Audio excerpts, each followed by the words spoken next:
I'm wild and free and young, I'm studying your shoes. But I wanna know your tongue, okay wait, let me translate. Yo quiero hacer el amor contigo, quieres casarte conmigo. ¿Cuál es tu problema? Sé que me amas. Si me ves llorando es porque no nos estamos besando. Me estás matando, won't you believe in us? Hey genderqueer chat, it's Cole here.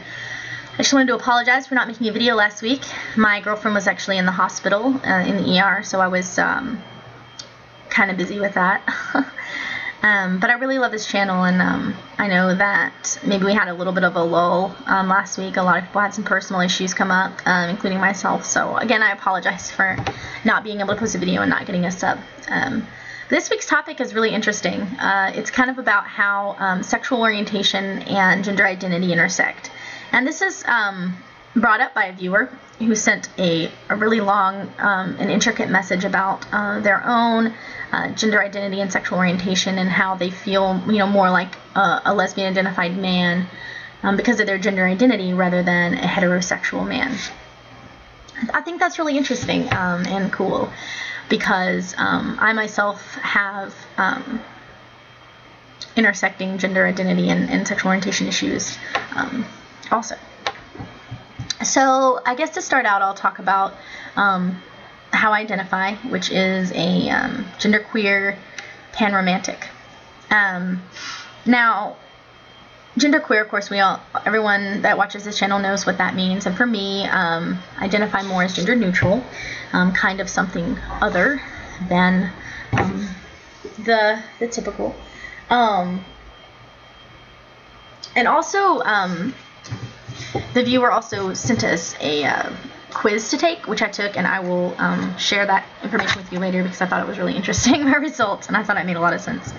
But basically, the way that my gender identity has affected my sexual orientation is significant.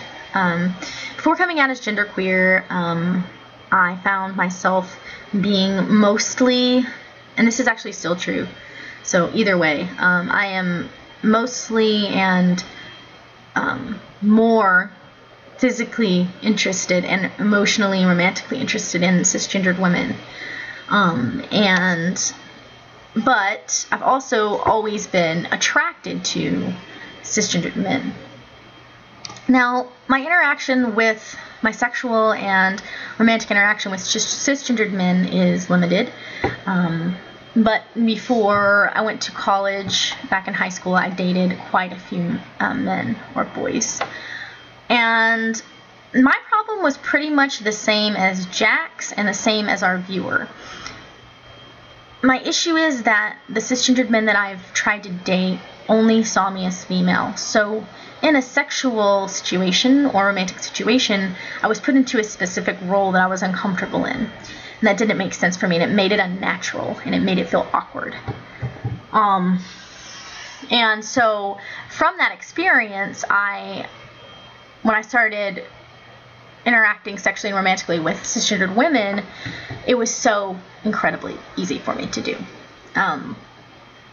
And I didn't feel as trapped by the binary in that sense. Even when I was identifying as a lesbian, I still didn't feel as trapped by the binary. But as I came out as genderqueer, I realized that I had the same problem with lesbians that I did with cisgendered men, which is trying to only seeing me as female and only wanting me to express myself in certain ways. And that just does not work for me, regardless. So, kind of from there, I decided, am I really a lesbian? If I don't identify as female, and if when with a lesbian I feel, it just doesn't feel like the right kind of relationship for me. It doesn't feel natural.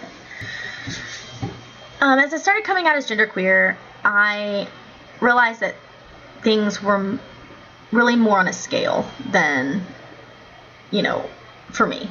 And that although I am more overwhelmingly attracted romantically and physically to cisgendered women, that I can be open to other kinds of relationships as well, because my gender identity is more fluid than that. I think that I would never at this point rule someone out because of their gender, ever.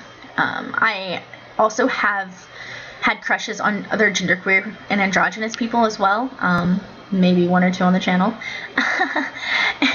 And so I think that for me, sexuality is more fluid than for a lot of people. And I think that's because it really has a lot to do with how I identify gender-wise. I think that if I were a cisgendered man, that I wouldn't be as open to the idea of this queer interaction. And for me, it would be. Every interaction I have is queer. I mean, since I don't identify as either gender, every single interaction I have is somewhat queer. And I'm okay with that. So I just go with connections and with chemistry. And if that's not there, it's not going to happen for me. Even if I'm attracted to someone, if I don't have a connection and chemistry with them, the attraction doesn't matter. So I'm going to talk about this test I took. It was a sex test. Sex, not like as in sexual, but sex, your gender, sex. And my score was 60.8 out of 100 on the male side, 67.5 out of 100 on the female, and 63.3 on androgynous. So I'm pretty much the same on everything, which makes a lot of sense to me. And I'm a little higher on the female side of things. And I think my brain is a little more, and I think that's a lot to do with the fact that I have estrogen. And I'm very sensitive. So even if I had a penis, I think I would still be extremely sensitive. And I think that's why I get a lot of female points. But I think it's funny that they're pretty much the same on all of them. And that, like I said, to me, that makes sense because I identify as gender neutral. So it makes sense that I would pretty much get the same in every area or box. So, I mean,